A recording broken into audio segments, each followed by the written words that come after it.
Hello students, hope you are all fine and healthy. Today we are going to discuss about chapter 17, that is economic problem and challenges. Economic problems बहुत सारी हैं, challenges भी बहुत सारे हैं, but इसमें से दो जो हैं वो आपको यहाँ पे एक्सप्लेन किए गए हैं. दो कौन कौन से हैं? तो पॉवर्टी और unemployment. Poverty that is related to बहुत सारे लोग जो हैं अपनी बेसिक और एसेंशियल रिक्वायरमेंट को सेटिस्फाई नहीं कर पाते हैं, जैसे कि food, cloth, shelter, education, health services. इस सिचुएशन को कंप्रिहेंसिव पॉवर्टी कहा जाता है और जो लोग इस सिचुएशन में रहते हैं उन्हें पुअर पीपल कहा जाता है. अब कैरेक्टरिस्टिक क्या है? तो यहाँ पे देखो मेंशन किया गया है, जो दो वक्त की रोटी नहीं जिन्हें मिल पाती है, ड्वेलिंग प्लेस जहाँ पर रहने की जगह उन्हें नहीं मिल पाती है, स्लम एरिया में उन्हें रहना पड़ता है, एक्सपेक्टेड इनकम जो है बहुत ही एक्सपेक्टेड इनकम से बहुत ही कम वो लोग कमाते हैं, लाइफ स्पैन औरों से बहुत कम होता है, इलिटरेट होते हैं, बहुत सारी डिसीज़ेस होती है क्योंकि न्यूट्रिशियस फूड उन्हें नहीं मिल पाता है, बच्चों को पढ़ाई के बदले घर में कमाने की और ये रिस्पॉन्सिबिलिटी लेनी पड़ती है, डेथ रेट बहुत ज़्यादा होता है. गवर्नमेंट ने क्या एफर्ट डाला है इसमें? तो गवर्नमेंट ने अंत्योदय फैमिली को आइडेंटिफाई करने का काम किया है और उनको इनकम जो है उसे डिसाइड करने का काम किया गया है. After finding out such families, उनको फाइंड करने के बाद उसको पब्लिक डिस्ट्रीब्यूशन सिस्टम में ऐड किया जाता है, जैसे जिन शॉप्स में आसानी से सस्ते में आपको अनाज मिलता है उसे फेयर प्राइस शॉप्स कहते हैं. एवरी मंथ यहाँ पे वीट, राइस, शुगर, ऑयल, ये सारी चीज़ें जो हैं वो सस्ते में इन लोगों को मिल जाती है. इस वजह से क्या होता है कि उनका लिविंग स्टैंडर्ड जो है वो थोड़ा बहुत सही होता है, पूरी तरह से तो नहीं बट थोड़ा बहुत. पॉवर्टी को कैसे मेजर किया जाता है? तो दो तरीके यहाँ पे दिए गए हैं. ये आपके लिए एक मार्क के क्वेश्चन से इम्पॉर्टेंट हो सकता है क्योंकि ये it is a hidden question here. So two ways. Number one, जो पहले तो आप एक्सपेंडिचर किन किन चीज़ों पे करते हो. आपका एक्सपेंडिचर अगर ज़्यादातर लग्जूरियस आइटम पे है, जैसे कि आप आज फ्रिज लाए, अगले महीने आप टीवी लेके आए, फिर आपने अपना modern speakers and all everything you have installed at your house. So your expenditure basically is of high level, so you cannot be considered as a poor person. So on the basis of your expenditure. Secondly, on the basis of your total income of the family, here family is considered to be of minimum 5 members, right? So total income of the family, what about it? How much is it, right? Now two types of poverty are given to you. First is absolute poverty and second is relative poverty. Now those people who are not able to purchase anything, the basic necessities, even at the lowest of price. अब ये fair price shop पे जहाँ पे 1 या 2 रुपए kilo चावल दिया जा रहा है, अगर वो भी ये फैमिलीज नहीं खरीद पाती है तो उन्हें एब्सोल्युटली पुअर कहा जाएगा. रिलेटिव पॉवर्टी, अगर सोसाइटी में दो तरीके के, दो से ज़्यादा तरीके के अलग अलग इनकम ग्रुप के लोग रहते हैं, तो एक जो ग्रुप है वो दूसरे ग्रुप से कंपैरेटिवली, अगर हम रिलेटिवली पुअर कहे तो वो आपको यहाँ पे एग्जांपल के साथ समझाया गया है. डेटा दिया गया है कि कितने पुअर है. डेटा इंपॉर्टेंट है क्योंकि एमसीक्यूज में पूछा जा सकता है. प्लीज़ इस पर एक नज़र डाल लेना. रूरल पुअर और अर्बन पुअर, साथ ही साथ ये जो ऊपर poor people live in wealthy India ये दिया गया है, ये पैराग्राफ इंपॉर्टेंट है क्योंकि कहा जाता है कि इंडिया में बहुत सारे नेचुरल रिसोर्सेज हैं, लार्ज क्वांटिटी में अवेलेबल हैं और हमारे पास नेचुरल रॉ मटेरियल का बहुत ज़्यादा स्टॉक है, बट हमारे पास एबिलिटी नहीं है कि प्रॉफिट कैसे जनरेट किया जाए. एजुकेशन नहीं है, ट्रेनिंग नहीं है, स्किल नहीं है. इस वजह से हमें पता नहीं है कि इन नेचुरल रिसोर्सेज का किस तरह से यूज़ किया जाए और इसीलिए ये कहा जाता है कि जो पुअर पीपल हैं वो वेल्दी इंडिया में रहते हैं. दो तरीके के पुअर हैं, रूरल और अर्बन. रूरल वो जिनके पास ज़मीन नहीं है, गांव वाले एरिया में रहते हैं, फार्म के लेबरर्स हैं, मजदूर जिन्हें कहा जाता है, कॉटेज इंडस्ट्री के आर्टिस्ट हैं जिन्हें अच्छी इनकम नहीं मिलती, उन्हें रूरल पुअर कहा जाता है. अर्बन पुअर वो लोग हैं जो टेम्प्रेरी लेबरर्स होते हैं, जो डेली वेजेस पे काम करते हैं, डोमेस्टिक वर्कर्स होते हैं, उन्हें अर्बन पुअर कहा जाता है. पॉवर्टी का रीज़न क्या है, क्यों लोग पुअर होते हैं? तो ये 3 मार्क क्वेश्चन पे पूछा जा सकता है. यहाँ पे आपको बहुत सारे पॉइंट्स दिए हैं, आपको पता ही है क्या रीज़न है. एम्प्लॉयमेंट नहीं है, एजुकेशन नहीं है, कर्ज़ा बहुत ज़्यादा है और बेसिक एम्यूनिटीज़ पे ध्यान नहीं देते, कैश क्रॉप पे ज़्यादा ध्यान दे रहे हैं, प्रॉफिटेबिलिटी पे बहुत ज़्यादा लोग ध्यान दे रहे हैं, तो जो ये गरीब हैं इनकी ज़रूरतों को ध्यान में नहीं रखा जा रहा है. तो ये सारी चीज़ें यहाँ पे दी गई हैं, आप लोग प्लीज़ इसे एक बार रेफर कर लेना. स्ट्रैटेजीज़, बहुत सारी स्ट्रैटेजी दी गई हैं। हर 5 साल पे, हर 10 साल पे जो प्लान्स बनाए जाते हैं उनके तहत बहुत सारी स्ट्रैटेजीज़ इंट्रोड्यूस की जाती है। और गवर्नमेंट ने जब इंडिपेंडेंस के बाद गरीबी हटाओ करके एक स्लोगन लेके आई थी गवर्नमेंट, और तब से आज तक ये गरीबी या फिर पुअर पीपल को बेनिफिट करने का काम चलता आ रहा है।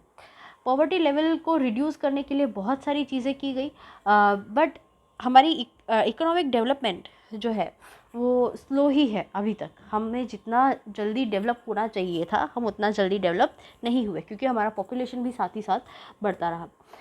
हमारी जो पुअर पीपल है उनकी कंडीशन में कोई भी ज़्यादा बेनिफिट नहीं हुआ। इसीलिए कहा जाता है कि जो रिच है वो और ज़्यादा अमीर हो गए और जो पुअर हैं वो और ज़्यादा पुअर हो गए।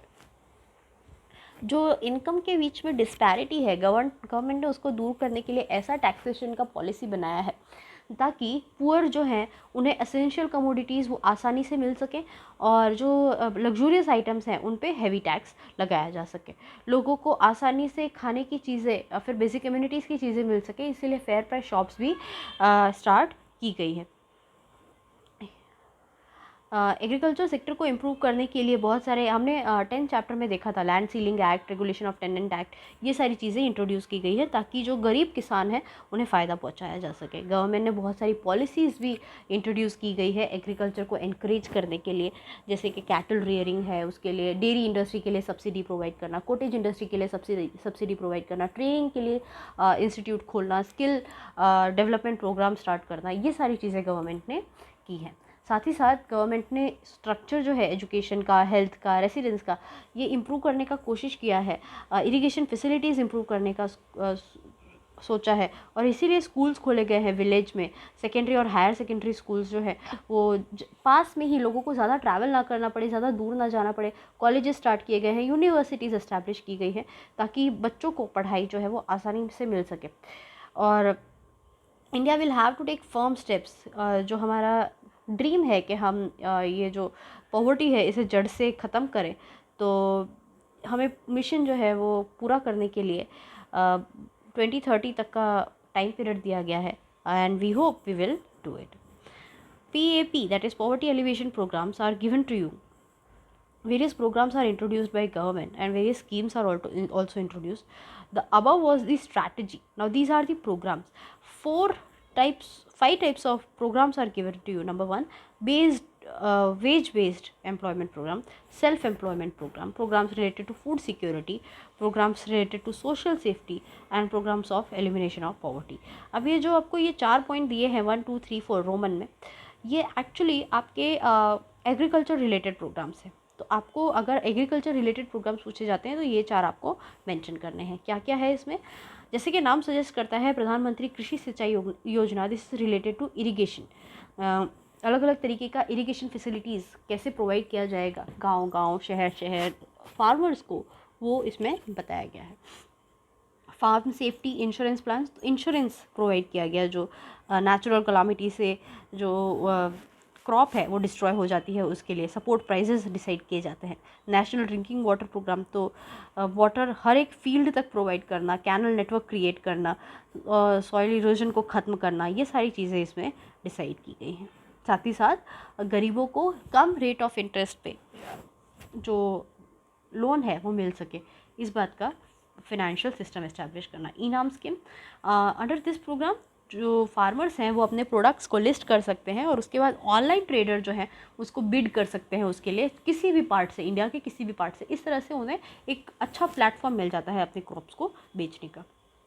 ग्रामोदय से भारत उदय, ये स्कीम आपसे इंडिविजुअली भी पूछी जाती है और कभी कभी साथ में भी पूछी जाती है, किसी के कॉम्बिनेशन में भी पूछी जाती है।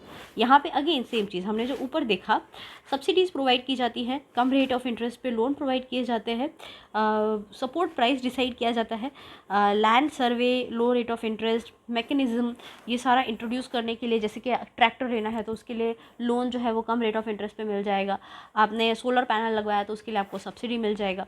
तो सेंट्रल और साथ ही साथ स्टेट गवर्नमेंट जो है वो फार्मर्स को कर्जे से बचाने के लिए ये स्कीम स्टार्ट की है।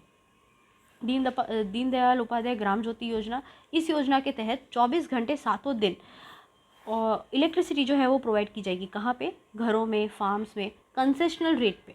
ज़्यादा बिजली का बिल आपको नहीं भरना है। और इसी के तहत 18,000 विलेजेस को अब इलेक्ट्रिसिटी जो है वो प्रोवाइड की जा सकती है। सब्सिडी जो है वो वन बंधु कल्याण योजना के तहत सारे आदिवासीज़ को सब्सिडी प्रोवाइड की जाती है। आदिवासी विमेन जो है उन्हें ट्रेन किया जाता है। Live stock rearing, live stock क्या है, तो गाय भैंस, इन्हें रेयर कैसे किया जाता है। Comprehensive dairy development and employment scheme, important है ये, याद रखना। ऑल्सो साथ ही साथ प्लांटेशन एक्टिविटीज़ के बारे में उन्हें ट्रेन किया जाता है। ऑर्गेनिक फार्मिंग को अब एनकरेजमेंट दिया जा रहा है। क्यों? क्योंकि केमिकल फर्टिलाइजर्स को यूज़ करने की वजह से जो क्वालिटी है प्रोडक्ट का वो धीरे धीरे कम होता गया। अब हमें मौका मिला है कि हम इसे स्टार्ट करें वापस से और इसे ऑर्गेनिक फार्मिंग की तरफ ले जाए। Chief minister village road scheme, तो विलेज पंचायत जो हैं वो विलेजेस को रोड के थ्रू, हाईवेज़ के थ्रू कनेक्ट करने का काम करते हैं और साथ ही साथ टॉयलेट्स कंस्ट्रक्ट करने का काम भी करते हैं। माँ अन्नपूर्णा योजना, इस योजना के तहत 35 किलो फूड ग्रेन्स हर एक फैमिली को गुजरात गवर्नमेंट प्रोवाइड करती है फ्री ऑफ कॉस्ट। और poor people of middle class, उन्हें 5 किलो फूड ग्रेन लो रेट पे प्रोवाइड किया जाता है, जहाँ पे वीट जो है वो 2 रुपये पर केजी और राइस जो है वो 3 रुपीज़ पर केजी पर फेयर प्राइस शॉप में मिलता है। 3.82 crore people are covered under this scheme. Okay. संसद आदर्श ग्राम योजना, इस योजना के तहत members of the parliament are required to adopt a village, और उस विलेज की जो सारी जिम्मेदारी है उसका ध्यान रखना, उस तक रोड पहुंचाना, वहाँ पे स्कूल बनाना, ये सारी जिम्मेदारी जो है वो उसके सांसद की, मेंबर ऑफ पार्लियामेंट की रहेगी। इसके अंडर ये है। मनरेगा स्कीम क्या है, तो मनरेगा का स्कीम जो था वो उसका उद्देश्य ये है कि लाइवलीहुड जो है उसे ऊपर लेके आए। तो फिजिकल लेबर, अनस्किल्ड हो या स्किल्ड हो, इसके लिए एक person from every family is guaranteed wage, मतलब आपको 100 दिन का वेज तो मिलेगा ही, अगर भले ही आप एम्प्लॉयड हो या नहीं हो। एक इंसान का 100 दिन का जो इनकम है वो आपको दिया जाएगा। किसको? तो फिनेंशियली वीक फैमिलीज़ की बात हो रही है। गवर्नमेंट ने वेज रेट जो है वो फिक्स किया हुआ है और इसके हिसाब से डेली वेजेस पे किए जाते हैं। अगर इंसान काम मांग रहा है और गवर्नमेंट उसे एम्प्लॉयमेंट नहीं दे पा रही है तो भी उसे ये पे करना पड़ेगा। अलग अलग तरीके से वर्क्स यहाँ पे दिए गए हैं, किस तरह से वेजेस दिए जा सकते हैं, किसके अंडर। मिशन मंगलम, यहाँ पे सखी मंडल और सेल्फ हेल्पिंग ग्रुप, ये वीमेन बेस्ड प्रोग्राम है। यहाँ पे उनको स्किल बेस्ड ट्रेनिंग दी जाती है, जैसे कि पापड़ बनाना या फिर पिकल बनाना, अगरबत्ती बनाना उसकी। दत्तोपंत तेगड़ी ब्याज सहाय, यहाँ पे लोन दिए जाते हैं आर्टिस्ट को जो हैंडीक्राफ्ट और हैंडलूम के हैं, उन्हें लो रेट ऑफ इंटरेस्ट में लोन दिए जाते हैं। ज्योति ग्रामोदय विकास योजना, इसके तहत स्टार्टअप की बात कही गई है। वाजपेयी बैंकेबल योजना, 18 से लेकर 65 तक के जो अर्बन और रूरल अनएम्प्लॉयड हैं और जो 4th तक की पढ़ाई किए हुए हैं तो उन्हें ट्रेनिंग की जाती है ताकि वो अपनी मन की कोई इंडस्ट्री को एस्टैब्लिश कर सके। साथ ही साथ उन्हें लोन और फाइनेंस भी प्रोवाइड किया जाता है। एग्रो बिजनेस पॉलिसी 2016, यहाँ पे 10 लाख लोगों को एग्रो फूड प्रोसेसिंग यूनिट में एम्प्लॉयमेंट प्रोवाइड की जाती है। ठीक है, तो यहाँ पे हमारा ये पॉवर्टी वाला जो एक पॉइंट है, पॉवर्टी वाला जो हिस्सा है वो खत्म हुआ। आगे हम अनएम्प्लॉयमेंट डिस्कस करेंगे और नेक्स्ट सेशन में। Till then take care, bye bye all of you.